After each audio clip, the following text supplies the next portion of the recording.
Kenakan saya Gugum Gunawan dengan NIM 14 2012 satu mahasiswa jurusan keperawatan lanjutan.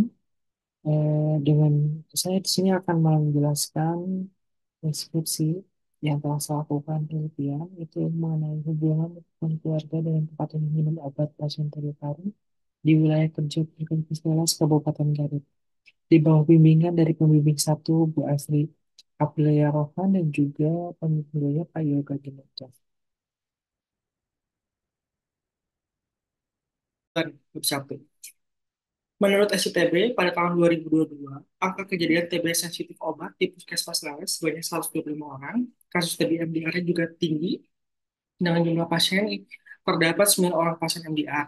Kemudian ada 6 laki-laki dan juga 3 orang perempuan. Nah, pada 2022 akhir itu sudah tercatat ada 3 pasien yang meninggal dan 1 yang sembuh untuk pasien TB MDR. Nah, untuk 2023, data yang diambil dari Dinas Kesehatan Kabupaten Garut, dari bulan Januari sampai bulan September 2023, ada 89 pasien positif TB paru yang diobati di wilayah kerja Puskesmas Lares dan menjadikannya kasus TB paru tertinggi urutan ketiga di Kabupaten Garut bersama dengan Puskesmas Limbangan dengan 140 kasus dan juga Puskesmas Pamungpek di urutan kedua dengan 111 kasus. Nah, tapi angka ini meningkat menjadi 134 positif TB paru. Tadi kan dari bulan Januari sampai September. Nah, ini Januari sampai dengan Desember itu meningkat lagi menjadi 134 kasus positifnya. Itu dengan rincian pasien sembuhnya itu sebanyak 113 orang, kemudian 2 orangnya itu meninggal, kemudian 9 orang masih menjalani pengobatan 6 bulan, dan pasien yang drop out atau putus untuk pengobatan itu sebanyak 10 orang. Dan untuk pasien yang resisten obat atau MDR itu sebanyak 4 orang, dengan rincian 1 orang sembuh dan 3 orang masih menjalani pengobatan MDR. Nah, di sini ada hasil seminar yang saya ikuti pada bulan September untuk Puskesmas Lares menduduki peringkat ketiga dengan jumlah kasus TB yang diobati atau TB sensitif obat yang aktif itu urutan ketiga tertinggi di Kabupaten Garut ini dari data yang diambil dari bulan Januari sampai dengan September 2023. Nah, untuk capaian sampai dengan September, sebanyak 5.490 untuk se-Kabupaten Garut atau 74,32%.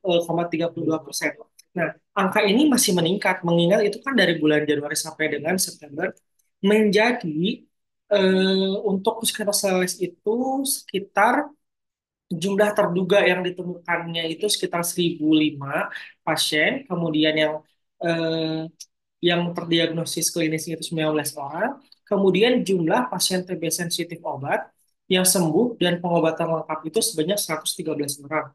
Nah, berarti masih ada sisa dari 134 pasien itu, sebanyak 113 itu sudah sembuh, berarti ada sekitar 10 yang masih belum eh, belum beres pengobatan dan ada juga yang pengobatannya itu gagal.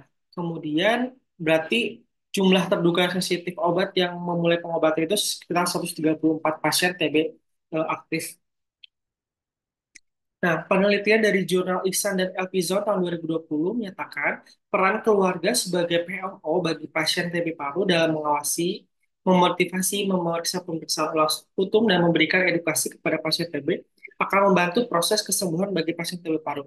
Nah, dukungan keluarga dan masyarakat punya andil besar dalam meningkatkan kepatuhan dan pengobatan, yaitu dengan adanya pengawasan yang memberikan dorongan kepada penderita. Nah, keuntungannya sebagai keluarga itu, sebagai PMO-nya, itu karena dia tinggal tempat tinggalnya serumah dengan pasien, jadi sehingga segala sesuatunya diawasi oleh keluarga, baik itu untuk meminum obat maupun untuk mengantar pasien ke vaskes terdekat. Nah, di sini eh, PMO itu tempat tinggalnya itu serumah dengan penderita sehingga pemantauannya lebih optimal dan juga langsung tidak perlu biaya transportasi. Ya, menurut Friedman dalam Savitri dan Yuniarti tahun 2016. Ya.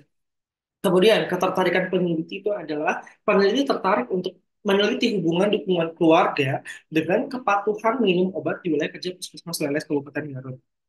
Ya, tujuan umumnya itu untuk mengetahui hubungan dukungan keluarga dengan kepatuhan minum obat pada penderita TB di wilayah kerja Puskesmas Leles. Tujuan khususnya memberikan dukungan kepada keluarga pada penderita TB di wilayah puskesmas layanan. Yang kedua, mengetahui tingkat kepatuhan minum obat pada penderita TB di wilayah bidang puskesmas layanan. Yang ketiga, mengetahui hubungan dukungan keluarga dengan kepatuhan minum obat pada penderita TB di wilayah kerja puskesmas layanan. Nah, kegunaan penelitian, manfaat praktisnya itu untuk mengetahui pencegahan dan juga penanganan yang lebih dini untuk mencegah putus obat pada penderita TB paru dengan melibatkan keluarga dalam proses pengobatan dan juga penyembuhan pasien TB paru. Kemudian manfaat teoritisnya diharapkan dapat memberikan informasi mengenai hubungan dukungan keluarga dan kepatuhan minum obat pada penderita TB paru di wilayah kerja puskesmas lain. Nah, manfaat bagi keperawatannya itu untuk menambah wawasan bagi dunia keperawatan tentang dukungan keluarga dengan kepatuhan minum obat pada penderita TB paru, sehingga dapat mengelola masalah keperawatan yang muncul pada kejadian tersebut. Tinjauan teorinya, dukungan keluarga. Menurut Friedman, dalam Savitri dan Yuniarti, dukungan keluarga adalah sikap dan penerimaan keluarga terhadap penderita yang sakit. Keluarga juga berfungsi sebagai sistem pendukung bagi anggotanya, dan anggota keluarga memandang bahwa orang yang bersifat mendukung selalu siap memberikan pertolongan dengan bantuan jika diperlukan. Nah, keluarga ini mempunyai andil besar dalam meningkatkan kepatuhan minum obat itu dengan adanya pengawasan, memberi motivasi kepada pasien. Keuntungannya adalah tempat tinggalnya itu kan karena serumah, jadi sehingga pemantauannya itu dapat dilakukan secara efektif dan juga terus-menerus kepada pasien tersebut, dan juga tidak membutuhkan biaya transportasi untuk pengawasannya. Nah, menurut Friedman menjelaskan bahwa keluarga memiliki 4 jenis dukungan, yaitu dukungan informasional, penilaian, instrumental, dan emosional. Informasional adalah dukungan yang diberikan keluarga berfungsi sebagai kolektor dan kemudian juga diseminator. Informasi tentang dunia yang dapat digunakan untuk menguapkan suatu masalah. Nah, manfaatnya itu untuk menekan munculnya suatu stresor karena informasi yang diberikan dapat menyumbangkan aksi sugesti yang khusus pada individu. Nah, aspek aspek dalam dukungan keluarga ini adalah dukungan informasionalnya adalah memberikan nasihat, kemudian usulan, saran, petunjuk, dan pemberian informasi. Nah, yang diberikan kepada pasien berguna untuk menambah wawasan dan untuk patuh dalam minum obat. Informasinya diperoleh dari penjelasan petugas kesehatan, kemudian koran, brosur, dan lain-lain. Kemudian, dalam dukungan penilaian, keluarga bertindak sebagai bimbingan umpan balik, ya, membimbing dan juga menangani masalah serta sumber validator identitas anggota keluarganya, yaitu dalam memberikan support, pengakuan, penghargaan, dan perhatian. Kemudian dukungan emosional diberikan sebagai sebuah tempat yang aman dan damai untuk istirahat dan pemulihan serta membantu penguasaan terhadap emosi.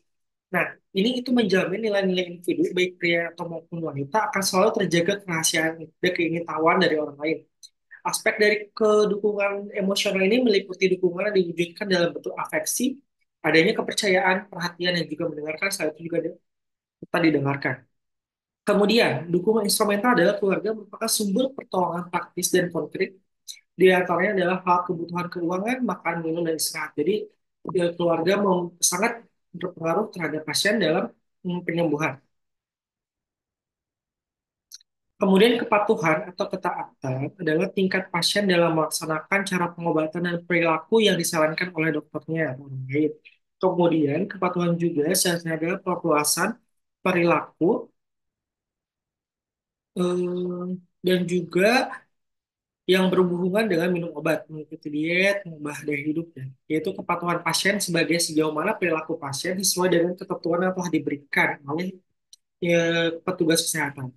Nah, keberhasilan pengobatan TB dipengaruhi oleh beberapa faktor, yaitu peran aktif pasien dan juga sediaannya untuk memeriksakan ke dokter yang sudah dengan jadwal ditentukan, dan juga kepatuhan dalam meminta obat. Nah, kepatuhan dalam pasien mengkonsumsi obat dapat diukur menggunakan berbagai metode, yaitu MMAS atau Modified Moresky Adherence Scale, yang menurut Yulianto 2014. Secara tidak langsung, tingkat kepatuhan minum obat dapat diukur dengan kuesioner Moresky Medication Adherence Scale MMAS 8 menurut Sri Kartika tahun 2015. Kemudian untuk mengukur kepatuhan minum obat pada penderita TB paru, metode self-report menggunakan kuesioner MMAS 8 berupa pertanyaan yang sudah divalidasi untuk mengukur tingkat kepatuhan pasien. Nah, keuntungannya itu singkat, mudah dihitung, dan juga untuk beberapa pengobatan, sedangkan kerugiannya dapat mudah dimanipulasi oleh pasien. Itu menurut Osberg dan Blaske 2015. Nah, kemudian menurut Widya Stuti, faktor mempengaruhi peserta TB patuh dalam menjalani pengobatan dan minum obat diantaranya adalah pemahaman tentang instruksi, kemudian tingkat pendidikan, efek samping obat, dan juga tingkat ekonomi. Nah, TB paru adalah suatu penyakit yang menular disebabkan oleh Mycobacterium tuberculosis. Tersebut biasanya masuk ke dalam tubuh manusia melalui udara pernafasan ke dalam paru. Nah, kemudian dari kuman tersebut dapat menyebar dari ke paru ke bagian-bagian tubuh lain melalui sistem peredaran darah, sistem saluran limfu, saluran nafas, dan penyebaran langsung ke bagian tubuh lainnya. Nah, TB paru ini ada dua ya, yaitu tuberkulosis yang berada di paru-paru, kemudian tuberkulosis ekstra paru. TB paru jelas itu menyerang jaringan paru-paru, merupakan salah satu bentuk dari TB. Kemudian penyebarannya itu mudah antara manusia dengan manusia, yang asal keluar tersebut bisa keluar dari sel penderita. Nah, untuk TB ekstra paru itu bentuk penyakit TBC yang menyerang organ tubuh lain selain tubuh paru-paru seperti pleura, kelenjar limfe, kemudian persendian, tulang di belakang, saluran kencing, dan juga susunan saraf pusat. Lanjut ke klasifikasi penderita TB paru. Ke Kemenkes menyatakan tipe penderita ditukar berdasarkan dengan riwayat pengobatan sebelumnya. Ada beberapa tipe penderita. Yang pertama, kasus baru. Itu kasus yang belum pernah diobati dengan OAT atau sudah pernah menelan obat kurang dari 1 bulan. Kedua, kasus sembuh kasus atau relapse. Pasien yang sebelumnya pernah mendapatkan pengobatan tuberkulosis dan hanya akan sembuh atau pengobatan lengkap. Kemudian didiagnosis kembali dengan datanya positif. Ketiga, kasus setelah putus berobat atau default. Pasien telah berobat dan putus berobat 2 bulan lebih dengan beta positif. Yang ketiga, gagal. Itu kalau yang pemeriksaannya itu tetap positif dan kembali menjadi positif pada bulan kelima atau lebih setelah pengobatan. Yang kelima adalah pasien pindahan. Gejalanya yaitu batuk berdahak selama 2 minggu atau lebih, kemudian diikuti dengan gejala tambahan yaitu dahak bercampur darah, batuk darah, sesak nafas, badan lemas, nafsu makan menurun, berat badan menurun, malaise, atau kelelahan, kemudian berkeringat malam hari, dan juga demam meriang lebih dari 1 bulan, menurut Kemenkes tahun 2018. Nah, penularannya itu berupa droplet atau percikan udara melalui dahak. Ya. Kemudian pengobatannya itu diberikan selama 6 sampai 9 bulan. Biasanya memakan waktu cukup lama karena sifat infeksinya yang mudah menyebar dan cukup serius. Kalau misalnya nggak diminum dengan teratur, itu pasti akan memunculkan gejala TB paru itu bisa kambuh. Kemudian ada 2 tahap pengobatan pada TB paru itu. Yang pertama tahap awal. Tahap ini atau sebagai tahap intensif ini itu untuk menurunkan jumlah kasus kuman yang ada dalam tubuh pasien. Pengobatan tahap awal pada semua pasien baru harus diberikan selama 2 bulannya. Yang pertama itu tahap awal 2 bulan, yang itu fase intensif. Yang kedua fase lanjutan itu sekitar 4 bulan, eh, itu untuk membunuh sisa-sisa kuman yang masih ada dalam tubuhnya. Cara pencegahannya dapat dilakukan dengan menutup mulut pada waktu batuk dan bersin, meludahnya itu pada tempat yang sudah diberikan. Ketiga, menghindari udara dingin. Yang keempat, mengusahakan masuknya ventilasi melalui sinar matahari, kemudian udara yang masuk secukupnya ke dalam kamar tidur. Kemudian menjemur kasur, bantal, dan tempat tidur, terutama pada pagi hari. Nah, dukungan keluarga itu di kerangka teorinya di mana peran keluarga sebagai pengawas minum obat TB paru, kemudian memberikan motivasi ke pasien agar berobat teratur, kemudian mengingatkan ke pasien untuk pemeriksaan ke fasilitas kesehatan. Nah, ada 2 kemungkinan kalau misalnya dukungan keluarganya baik, itu kepatuhan minum obatnya baik, kemudian juga pengobatan akan tuntas, dan juga pasien akan sehat dan sembuh. Kalau misalnya kedukungan keluarganya rendah, kepatuhan minum obatnya juga biasanya rendah, pengobatannya tidak tuntas atau DO, dan juga pasien akan mengalami resistensi atau pasiennya itu akan meninggal. Hipotesis itu dugaan atau jawaban sementara terhadap suatu pernyataan. Hipotesis dalam penelitian ini adalah adanya hubungan keluarga dengan kepatuhan minum obat pasien TB paru di wilayah kerja Puskesmas Leles, Kabupaten. Kemudian kita lanjut ke bab 3 penelitian. Hmm, Jenis penelitiannya itu deskriptif korelasi dengan penelitian cross-seksional. Tujuannya untuk identifikasi hubungan antara dukungan keluarga dengan kepatuhan minum obat. Yang populasi sampelnya itu, kalau populasi itu kan keseluruhan dari objek yang diteliti, yaitu jumlah pasiennya itu sekitar 134 pasien. Nah, untuk sampel itu sebagian dari populasi yang mewakili itu berjumlah 57 responden yang telah dihitung. Kemudian kriteria inklusinya itu pasien TB yang bersedia menjadi responden, lanjut dengan pasien TB yang dapat membaca dan menulis. Nah, eksklusinya itu yang tidak termasuk ya, yaitu yang tidak bersedia menjadi responden dan juga pasien TB yang tidak dapat membaca dan juga menulis. Lanjut ke variabel penelitian, variabel bebas itu yang mempengaruhi variabel lain. Yaitu di sini adalah dukungan keluarga dan juga variabel perikatnya itu yang dipengaruhi yaitu kepatuhan minum obat. Nah, definisi operasional itu seperti ini. Kalau misalnya hasil ukurnya itu baik, itu 60 sampai 80 skornya. Kalau misalnya kurang baik itu 40 sampai 59, kemudian tidak baik 20 sampai 39. Skalanya itu pakai ordinal.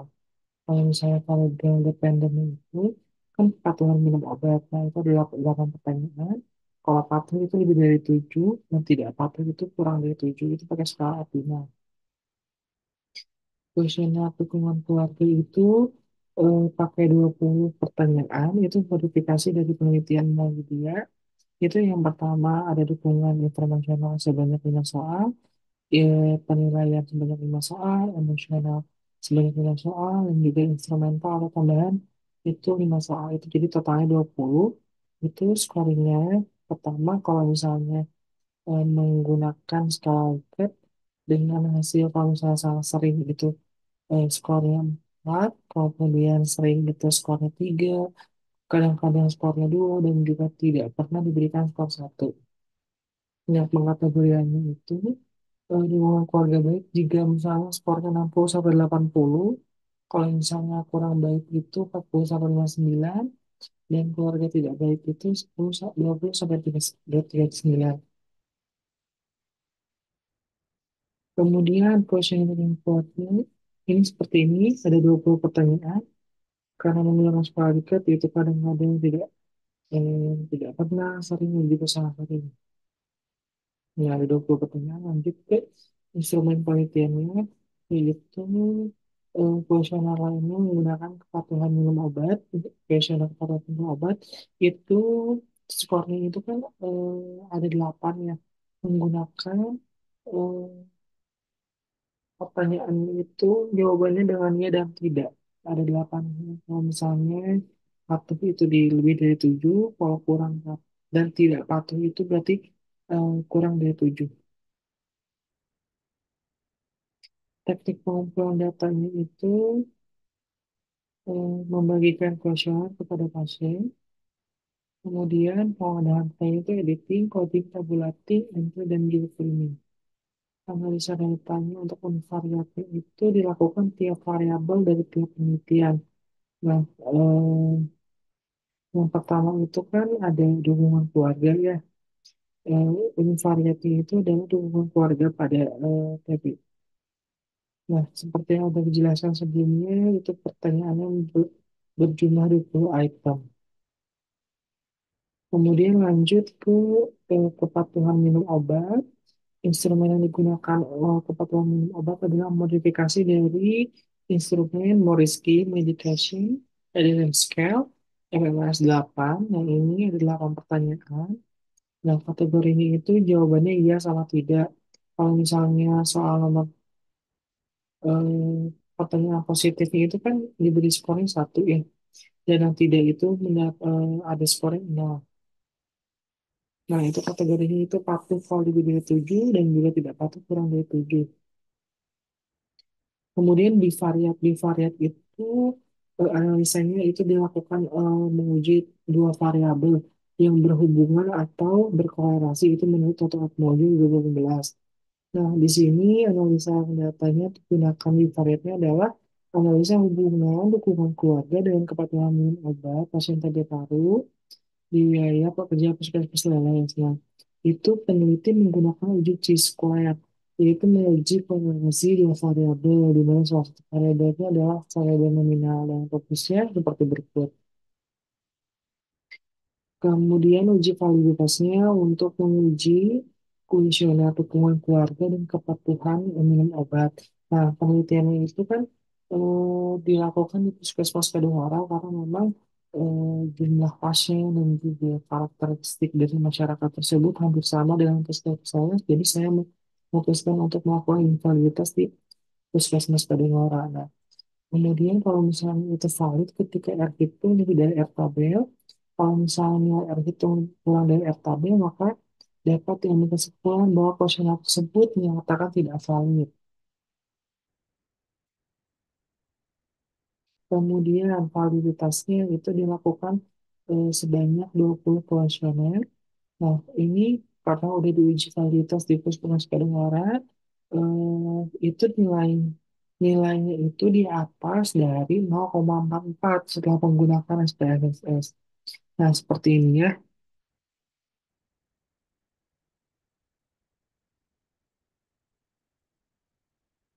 Pertanyaan 1, 0,76, 0,63. Pokoknya di atas 0,444. Itu berarti 20 item pertanyaan valid. Kemudian lanjut ke reliabilitasnya.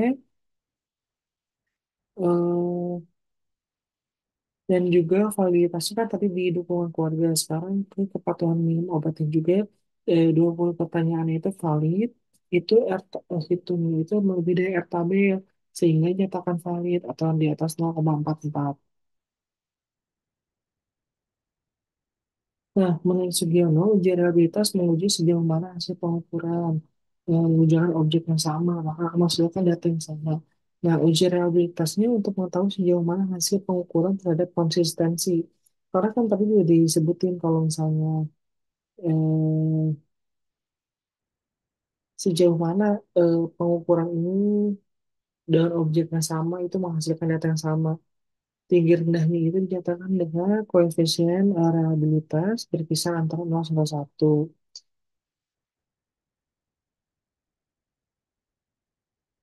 Nah, ini saya udah menguji 20 pertanyaan dukungan keluarga item itu dapat alfa Cronbachnya itu 0,959.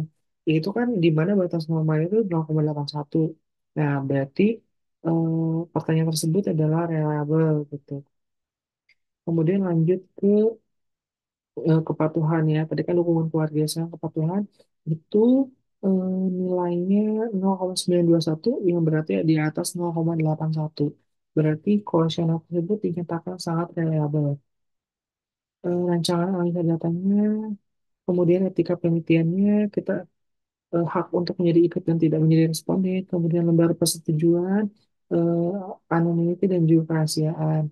Tempat waktu pelatihannya dilakukan di Puskesmas Lales untuk penelitian untuk validitas di Puskesmas Kedungora. Nah, waktu penelitiannya seperti yang di tabel berikut.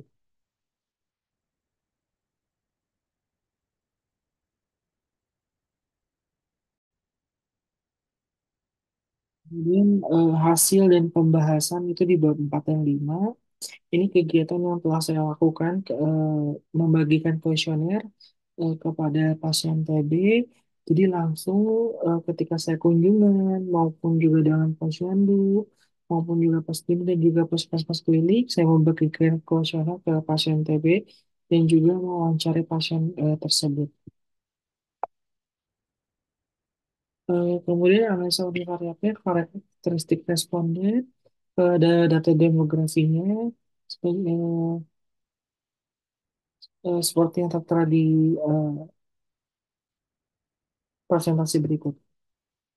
Nah, dari hasil analisis tabel didapatkan bahwa penelitian ini terdapat 15 responden berumur 12 sampai 25 tahun, kemudian 28 responden berumur 26 sampai 45, juga 14 responden berumur 46 sampai 65 tahun. Nah, di sini data demografi aja ya, yang saya sebutin itu jenis kelamin. Kalau misalnya laki-lakinya itu sekitar 39 pasien yang saya wawancarai. Untuk perempuan itu 18 pasien, jadi totalnya itu kan sampelnya 57. Nah, dari hasil penelitian ditetapkan bahwa jenis kelaminnya itu 39 responden laki-laki dan juga 18 perempuan. Kemudian pendidikannya untuk SD itu 9 pasien, SMP itu 23, SMA 21, perguruan tinggi itu 4. Nah, totalnya itu 57. Data demografi selanjutnya, eh, pekerjaannya ibu rumah tangga 7 orang, PNS itu 4, karyawan swasta itu 18, wira swasta itu 19, tidak atau belum bekerja itu 3, kemudian petani 5, dan juga pelajar 1. Data demografi selanjutnya, kemudian kita lanjut ke dukungan keluarga terhadap wilayah pasien TB paru. Nah, ini karena udah dilakukan penghitungan, kategori baiknya itu berjumlah 35, kemudian kurang baiknya itu 17, tidak baiknya itu 5. Nah, total itu kan 57. Nah, dari hasil analisis tabel di atas didapatkan bahwa dukungan keluarga pasien TB itu 35 respondennya baik, kurang baiknya ada 17, dan juga tidak baik itu ada 97. Nah, tingkat kepatuhan minum obatnya, yang pertama itu patuh, itu sebanyak 41 orang, kemudian tidak patuh itu sebanyak 16 orang, dan juga totalnya itu 57. Nah, kemudian analisa bivariat itu untuk menguji adanya hubungan itu menggunakan chi-square. Lanjut.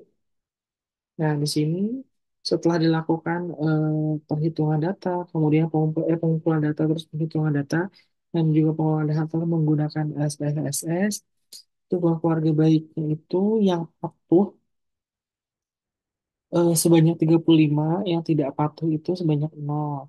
Untuk yang dukungan keluarga yang kurang baik itu patuhnya sebanyak 6, yang tidak patuhnya itu sebanyak 11.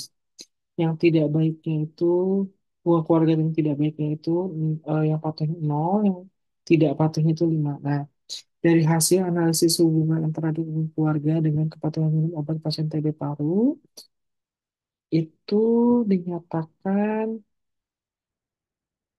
uji statistik itu p-value itu 0,00. Berarti nilai p-value lebih kecil dari nilai alfa, atau 0,00 di bawah 0,5, sehingga H0 ditolak dan H diterima. Maka disimpulkan bahwa ada hubungan yang signifikan antara dukungan keluarga dengan kepatuhan minum obat TB paru di wilayah kerja Puskesmas Lewas Kabupaten Garut.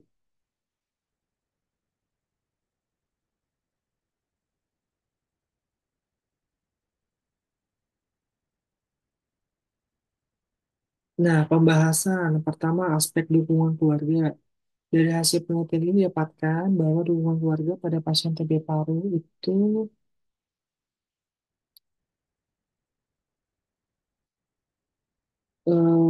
61,4% mempunyai dukungan keluarga yang baik. Nah, dukungan keluarga yang meliputi informasional, penilaian, instrumental, dan juga dukungan emosional. Di mana dukungan informasional dapat berupa nasihat, usulan, saran, petunjuk, dan pemberi informasi. Kemudian dukungan informasional ini bermanfaat untuk pasien karena dapat mencegah munculnya suatu stresor dalam menghadapi penyakit TB paru yang diderita. Karena informasi yang diberikan dapat mengembangkan aksi sugesti yang khusus bagi individu. Nah, ini sesuaikan dengan teori yang dijelaskan oleh Walgito. Dengan pengetahuan atau kognitif, seorang akan dapat melihat apa yang diketahui sebagai bahan pertimbangannya. Di samping melihat apa yang dihadapi sekarang, dan juga dapat melihat ke depan yang akan terjadi dalam berperilaku. Nah, seperti ini ya, 61,persen baik, kemudian 29% kurang baik, dan juga 8,7% tidak baik. Nah, penderita TB paru sangat membutuhkan keempat jenis dukungan yang berasal dari keluarga sehingga dapat meningkatkan kepatuhan minum obat dan mempercepat proses penyembuhan. Nah, keluarga itu kan orang terdekat ya dengan pasien. Dia juga memantau pasien setiap harinya sehingga dibutuhkan dukungan yang positif. Selain itu, fungsi keluarga adalah fungsi perawatan kesehatan di mana keluarga menyediakan kebutuhan fisik dan perawatan kesehatan. Nah, perawatan kesehatan dan praktik-praktik sehat yang mempengaruhi status kesehatan anggota keluarga secara individual merupakan bagian relevan dari fungsi perawatan. Kemudian kita ke aspek kepatuhan minum obat nih. Nah, seperti ini ya, sebanyak 71,9% atau 41 responden itu dinyatakan patuh. Nah, kemudian 16 responden itu dinyatakan tidak patuh untuk minum obat anti TB paru. Nah, pada hasil penelitian didapatkan bahwa 71,9% itu patuh, yang itu dipengaruhi oleh faktor internal dan juga eksternal dari pasien. Yaitu kalau misalnya internal, eh, sebagai itu dengan umur, jenis kelamin, pendidikan, pekerjaan, penghasilan, pengetahuan, sikap, dan kepercayaan. Kalau misalnya eksternal itu dukungan keluarga, peran petugas selama minum obat, efek samping obat, tersedianya obat, serta jarak tempat tinggal yang jauh. Lanjut ke ini sekarang kita ke hubungan dukungan keluarga dan kepatuhan pasien eh, TB paru ya. Nah, hasil ini menunjukkan bahwa 100% pasien yang memiliki dukungan yang baik juga memiliki kepatuhan yang baik. Nah, ini dinyatakan patuh dalam menjalani terapi TB paru sesuai dengan anjuran. Eh, Penelitian menunjukkan bahwa ada hubungan yang signifikan antara dukungan keluarga dengan kepatuhan pasien minum obat TB paru. Ini sesuai dengan teori yang dinyatakan oleh Skinner yang menyatakan bahwa salah satu faktor eksternal yang dapat mempengaruhi kepatuhan adalah dukungan keluarga. Hal ini dukungan informasional, kemudian dukungan penilaian, instrumental, dan juga emosional. Dari hasil penelitian ini didapatkan bahwa pasien TB paru yang punya dukungan keluarga kurang baik atau sebanyak 64,7% tidak patuh minum obat TB paru dan juga 100% TB paru yang memiliki hubungan keluarga tidak baik juga tidak patuh minum obat TB paru. Ya, dari hasil penelitian dapat dikaitkan dengan teori Holt Belief Model sebagai berikut, bahwa perilaku kesehatan dipengaruhi oleh persepsi keseriusan, di mana seorang menanggapi penyakit yang serius atau tidak. Nah, dalam hal ini persepsi pasien TB terhadap eh, penyakit yang ini serius atau tidak mempengaruhi kepatuhannya dalam minum obat. Lanjut, kepatuhan juga dipengaruhi oleh faktor internal dan juga eksternal, di mana pasien faktor internal adalah umur, jenis kelamin, pendidikan, pekerjaan, penghasilan, pengetahuan, sikap, dan kepercayaan. Nah, faktor eksternal yaitu dengan dukungan keluarga, peran petugas, selama minum obat, efek samping obat, efek tersedianya obat, serta jarak tempat tinggal yang jauh. Nah, melihat wilayah lokasi puskesmas yang lewat itu kan cukup besar ya dan juga tersebar di beberapa wilayah desa yang sangat jauh gitu. Itu juga memberikan eh, kendala gitu pada keadaan pasien TB. Dukungan keluarganya tidak baik seperti tidak ikut memfasilitasi atau mengantar anggota keluarganya untuk berobat, yaitu dukungan instrumental. Sehingga dukungan keluarga yang tidak baik akan membuat pasien TB paru tidak bisa mengikuti jadwal pengambilan obat dan tidak patuh dalam menjalankan terapi. Nah, kesimpulannya yang pertama, dukungan keluarga pada pasien TB paru di wilayah Puskesmas Sulawesi itu sebanyak 61,4% itu dukungan keluarganya baik. Nah, kepatuhan minum obat di wilayah Puskesmas Sulawesi itu sebanyak 71,9% yang memiliki kepatuhan baik dan juga terdapat hubungan yang signifikan antara dukungan keluarga dan kepatuhan minum obat di wilayah TBK, di wilayah kerja Puskesmas Laras Kabupaten Garut dengan menggunakan eh, olahan data SPSS. Nah, syaratnya bagi responden. Hasil penelitian ini diharapkan dapat menambah dan meningkatkan wawasan responden tentang TB paru, serta meningkatkan kesadaran dan juga kepatuhan minum obat. Yang kedua, bagi keluarga, untuk menambah wawasan keluarga juga dan juga memberikan dukungan kepada pasien untuk mau minum obat, eh, yaitu dengan memberikan dukungan informasi, penilaian, dukungan mental, emosional, serta diharapkan keluarga bisa menjadi support system untuk kesembuhan pasien TB paru sehingga menurunkan angka kejadian TB paru. Nah, untuk tempat penelitiannya, bagi puskesmas PLS nih untuk mengalami kasus TB paru untuk membantu puskesmas PLS dalam meningkatkan mutu dan kualitas pelayanan pasien TB paru. Lanjut ke peneliti untuk menambah pengalaman, wawasan, informasi dalam melakukan penelitian, khususnya melakukan penelitian tentang hubungan-hubungan keluarga dan kepatuhan minum obat. Nah, bagi perkembangan ilmu keperawatan, untuk memberikan sumber informasi dan juga upaya dalam menanggulangi masalah TB. Selain itu diharapkan kepada tenaga kesehatan untuk lebih meningkatkan pengetahuan tentang penanggulangan TB ini dan mempersiapkan untuk menjadi fasilitator bagi pasien dan keluarga sehingga memberikan penyuluhan kesehatan tentang TB paru dan untuk meningkatkan pengetahuan juga tentang penyakitnya dan juga eh, keluarga juga tentang bahaya akan penyebaran dari penyakit ini. Sebagai upaya preventif terhadap penyakit TB paru sehingga dapat meningkatkan kerukunan keluarga untuk mencegah penyebaran TB paru pada keluarga dan juga kepada lingkungan.